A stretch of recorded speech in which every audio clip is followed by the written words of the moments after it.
नमस्कार, आप सभी का स्वागत है एक्सेलशियर न्यूज में। आए पूरे देश की नजरें या यूं कहें कि जम्मू कश्मीर की विशेष प्रकार से सबकी नजरें जो है फाइनेंस मिनिस्टर पर टिकी हुई थी, क्योंकि आज फाइनेंस मिनिस्टर जो है अपना लगातार 8वां बजट पेश करने जा रही हैं। और जिस तरह से आज फाइनेंस मिनिस्टर ने अपना बजट पेश कर दिया है, आइए इसी पर जाने की कोशिश करते हैं कि हमारे जम्मुनिटीज़ इस बजट को किस नज़रिए से देखते हैं। इस समय मानिक बत्रा सर मेरे साथ हैं। आइए इसे जाने की कोशिश करते हैं जो फाइनेंस मिनिस्टर ने आज बजट पेश किया उसको किस नज़रिए से देखते हैं।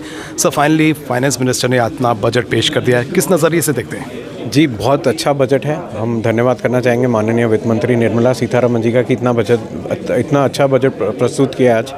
अगर हम बात करें जो इंडियन मिडिल क्लास है, बहुत बड़ा कंट्रीब्यूटर है टैक्सेस को भी और इंडियन जीडीपी को भी। जो ये एक टैक्स लिमिट बढ़ाई गई है एग्जेम्पशन की 12 लाख तक, ये बहुत मेजर बूस्ट है मिडिल क्लास को। स्टैंडर्ड डिडक्शन होता है 75,000 का, तो अगर वो इंक्लूड करेंगे तो 12,75,000 तक सैलरीड एम्प्लॉय को टैक्स नहीं देना पड़ेगा। इससे मार्केट सेंटिमेंट इंप्रूव होगा, मार्केट में और पैसा आएगा, स्पेंडिंग पावर बढ़ेगी, टूरिज्म को बूस्ट मिलेगा बिकॉज लोग और ट्रैवल करेंगे, तो ये एक अच्छा स्टेप है। एमएसएमईज़ को टच किया गया है। 5.5 करोड़ एमएसएमईज़ हैं पैन इंडिया, जो 7.5 करोड़ लोगों को एम्प्लॉयमेंट देते हैं।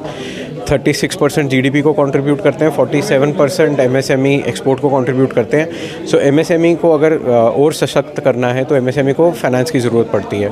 गवर्नमेंट को लैटरल फ्री लोन्स प्रोवाइड करती थी, उसका भी प्रावधान रखा गया है बढ़ाने का। जम्मू के एस्पेक्ट से बात करें तो जम्मू में जिस तरह से यहाँ पर प्रॉब्लम्स हम लोग फेस कर रहे हैं, बेरोज़गारी की बात करें या फिर जिस तरह से स्टेटहुड की हम मांग कर रहे थे, इन पहलुओं की तरफ जो है नज़र नहीं घुमाई गई है। देखिए, बजट में I don't think so statehood की बात होगी बजट में, बट अनएम्प्लॉयमेंट की जहाँ तक आप बात करें, जो गवर्नमेंट के पीछे न्यू सेंट्रल सेक्टर स्कीम थी उसमें काफ़ी इन्वेस्टमेंट आई है जेएंडके में। सो आई एम श्योर जब वो इन्वेस्टमेंट शेप लेगी तो एम्प्लॉयमेंट बहुत बढ़ेगी जेएंडके में, ओवरऑल बढ़ेगी आने वाले समय में। और गवर्नमेंट स्किल सेंटर्स की बात कर रही है, सेंटर ऑफ एक्सीलेंस की बात कर रही है, गवर्नमेंट का स्किलिंग पे भी फोकस रहा है। गवर्नमेंट स्टार्टअप पे फंड ऑफ फंड्स की बात कर रही है। जम्मू कश्मीर में JKEDI टाइप के इंस्टीट्यूट्स हैं जो एंटरप्रेन्योरशिप को प्रमोट करते हैं, तो आई एम श्योर सरकार का फोकस है उन एरियाज़ पे। आपको लगता है कि कोई ऐसा सेक्टर था जिसको टच करना चाहिए था लेकिन वो कहीं ना कहीं जो है इस वक्त जो है इग्नोर हुआ है? नहीं, इग्नोर तो कोई नहीं हुआ, सारे सेक्टर्स अच्छे से टच हुए। अगर आप देखें मेडिसिन पे भी रिडक्शन हुआ है, एसेंशियल ड्रग्स पे इंडिया को मेडिकल टूरिज्म हब बनाने की बात की गई है, एग्रीकल्चर सेक्टर पे बहुत सारे रिफॉर्म्स लाने की बात की गई है, तो ओवरऑल अच्छा बजट है। जी ने पार्लियामेंट में एक बात जो है इशारा जो किया कि माँ लक्ष्मी की कृपा जो है वो मिडिल क्लास पे बनी रहे। और आज जो माननीय वित्त मंत्री जी ने जो बजट पेश किया है उसमें पूरी एक कोशिश जो है वो की गई है कि जो मिडिल क्लास के चेहरे हैं वो मुस्कुराएं।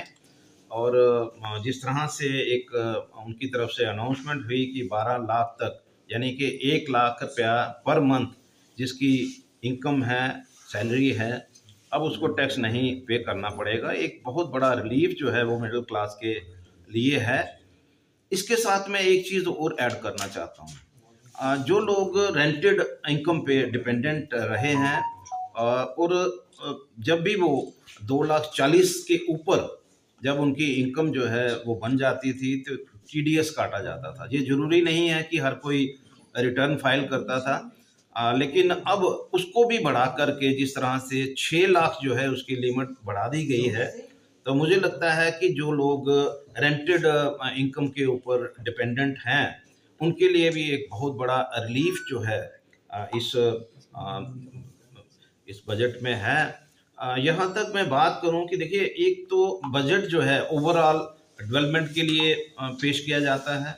उसमें डिफेंस सेक्टर है, एजुकेशन सेक्टर है, हेल्थ सेक्टर है, मैं समझता हूँ कि एग्रीकल्चर सेक्टर है। देखिए, हर चीज़ का एक अलग महत्व रहता है और हर एक के लिए अलग अलग प्रावधान जो हैं बजट में होते हैं।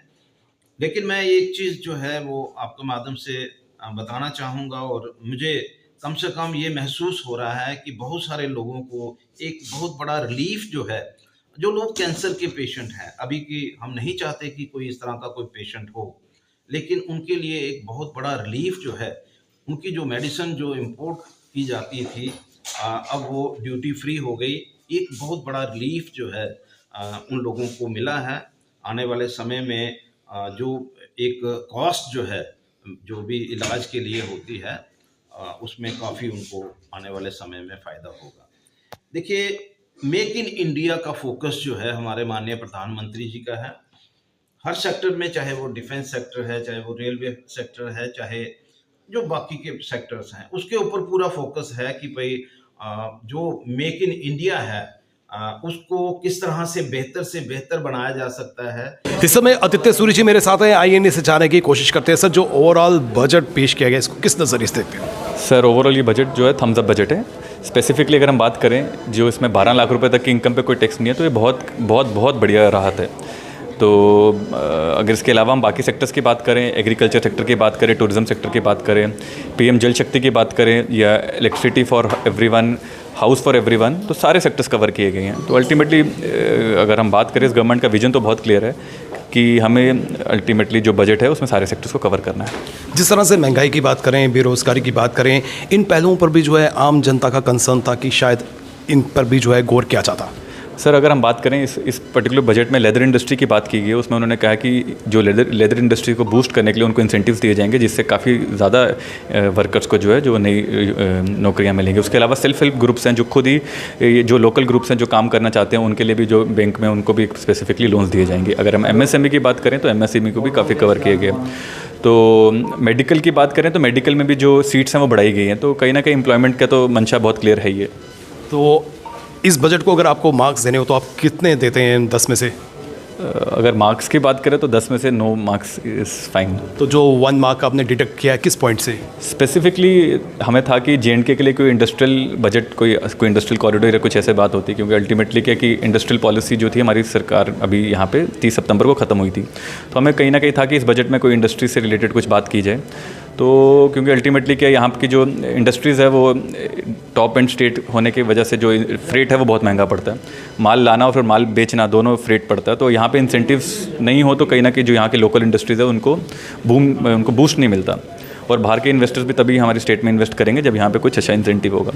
तो कहीं ना कहीं हमें एक ये था कि एक बजट जो है उसमें जेएंडके की कुछ इंडस्ट्रियल पॉलिसी से रिलेटेड या इंडस्ट्रियल स्पेसिफिक कुछ बजट है वो नहीं आया। बट नेवरदलेस ओवरऑल बजट ठीक है, अच्छा। इस बजट की बात करें तो इस बजट में कई बिंदुओं पर फोकस किया गया है विशेष प्रकार से। अगर हम टैक्स पेयर्स की बात करें, किसानों की बात करें या फिर मेडिसिन की बात करें, इन पहलुओं पर जो है ज़रूर फोकस किया गया। लेकिन जम्मू कश्मीर के पॉइंट ऑफ व्यू से बात करें तो कहीं ना कहीं ओपोजिशन ने जो है इसे नकार दिया है। हालांकि ओपोजिशन का साफ तौर पर कहना है कि चुनावों के मद्देनजर जो है इस बजट को पेश किया गया है। फिलहाल नितिन कनोत्रा और मुझे यानी रितेश गुप्ता को दीजिए इजाजत और आप देखते रहें एक्सेलशियर न्यूज़।